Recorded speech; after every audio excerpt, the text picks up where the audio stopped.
From a police standpoint, just showing you a picture or a snapshot, we had several subjects that we had called about that were intoxicated, and EMS was having to come and actually remove them because they were unable to care for themselves.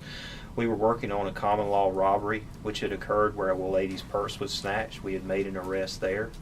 We were also working with an arrest of a subject that was carrying a concealed weapon, which was a taser that he was using, sporadically in this area.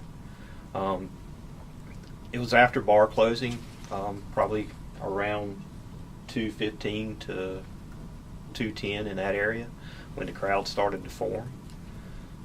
During that time frame, we basically used a vehicle and a loudspeaker to try to get the crowd to disperse.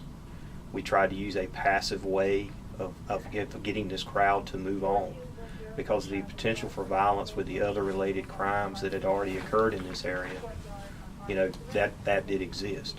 Basically, we're going to utilize passive tools first, and those passive tools would be verbal commands with loudspeakers from police vehicles. It may be officers that are typically walking through the crowd trying to get the crowd to move on. Depends on the nature of the crowd. When they group up and when crowds form in such a way where they're all tight knit, like you saw in that video, where they're jumping around, where there's a lot of movement, what you're looking at there is you're looking at the potential for a violent crowd. At that point, we're going to ramp it up just a little bit. We're going to use a very passive way of moving that crowd. We have a pepper spray dispenser. It's a little larger than the one we carry on our belt, but it is belt size. And that dispenser actually creates kind of like a gas type cloud. We don't spray anybody directly. We'll use that gas and spray it down onto the pavement in the area of that crowd, and that gas will actually rise.